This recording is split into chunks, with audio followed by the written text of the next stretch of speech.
Hello everyone, and welcome to my Beaconator achievement guide for Captain Minecraft 4 Winter Realm. Now the map's been out for quite some time and might be a bit late to make a guide, but I recently finished my Let's Play of the map, and I want to share with you how I managed to do this achievement. Because I tried looking up how to do it or some tips on it, because I was struggling at first, and I didn't really find much. I found some forum posts asking do you do this, how is it possible? I saw some Let's Plays, but most people gave up or they cheated in the blocks, so I want to show you how you can do it legitimately. Now, this is targeted at Captain Minecraft 4, but some of the tips and stuff I mentioned might apply to other captive maps or other maps in general, but remember, it's only meant for Captain Minecraft 4. Also, I have completed the map, so there might be some spoilers around, but I will warn you before I talk about anything really spoilery. So, with that out of the way, let's get into it. So, to get the beginner achievement, you do need a full beacon. And, yeah, it takes a lot of blocks, and it's a bit hard to get that many blocks.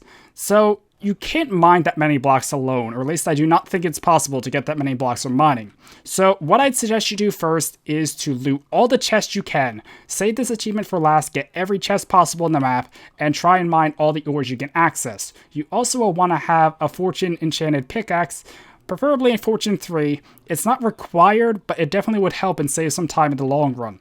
I'd suggest using stone tools or books or something to burn through enchantments until it says fortune on a pickaxe so you don't waste a whole bunch of iron or diamond enchanting. So with that out of the way, you probably will still be short on resources, especially if you're like me and made a little too many armor sets or more than you needed. So what do? Well, there's a few ways to get the stuff you need, and now this is where spoilers come in. So skip ahead in the video to where it says end of spoilers on the screen if you don't want to be spoiled at all, but I'll be showing you some of the things you can find in the map that help you get will help you get resources anyway. So, yeah. Okay, so hopefully you skipped ahead now if you didn't want spoilers, but you will want to complete the Emerald and Diamond Monument. The reason is the Emerald Monument will give you access to villagers, which become very important because they help you get emeralds for the monument, which is why I had so many emeralds up there. Now, the main one you'll want is this one, the Cleric to trade in Rotten Flesh. Now, you can make a zombie grinder, but what I have to show is a little better than just a zombie grinder. There are also ones to trade paper, so you can farm sugarcane. I think there's another one for leather, another one for coal, so you can cash in all the coal you have. So that will help you get some of the resources. The other thing you'll want is this. This is from the Diamond Monument, and it's a looting clownfish. Now, you also do find a book in the nether. I think I have it here somewhere because I didn't use it. Maybe I don't have it there and just in one of these chests. Probably. Yeah, there's a mending book. So if you don't get the clownfish from the Diamond Monument, you'll want to get the book in the nether so you have a looting 3 weapon. It's not needed, but it definitely will speed things up a lot. So, yeah. Anyway, that's the end of the spoilers.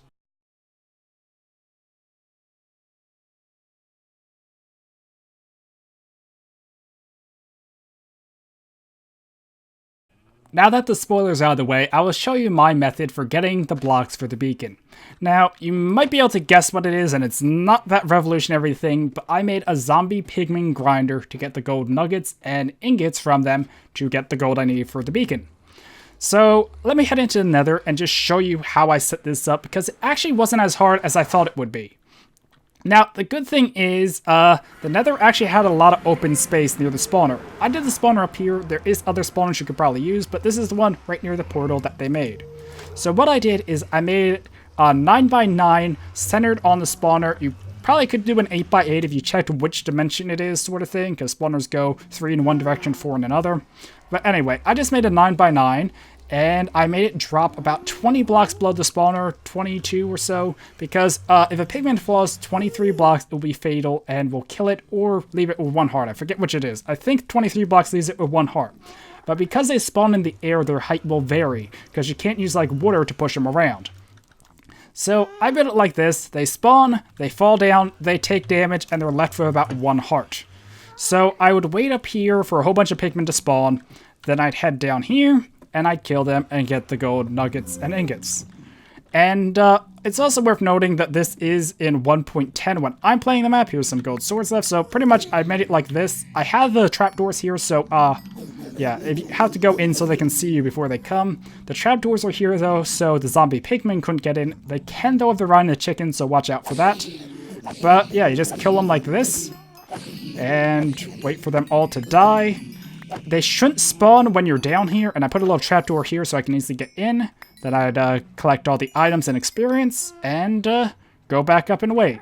So it's pretty easy, or at least you can just AFK it. It does take a lot of time to get enough ingots, but it is certainly doable. And you see, I just got 10 nuggets, 1 ingot from that, and I don't even have looting on this sword, just a smite sword.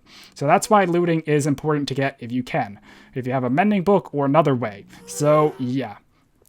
But aside from that, if you are playing on 1.11, I'm only playing on 1.10, so I can't do this. You could smelt down the gold swords they drop into gold nuggets. I suggest using wood or saplings for this and not coal, just because it's probably not worth it for coal if you only burn 1 item at a time. But that is another way you can help us speed this up a little faster. So yeah. Anyway, that's about all I really have to say for how to get the Beaconator achievement. It is still one of the harder and more grindy achievements in the mod pack, or in the map, not mod pack, sorry, I'm used to playing mod packs.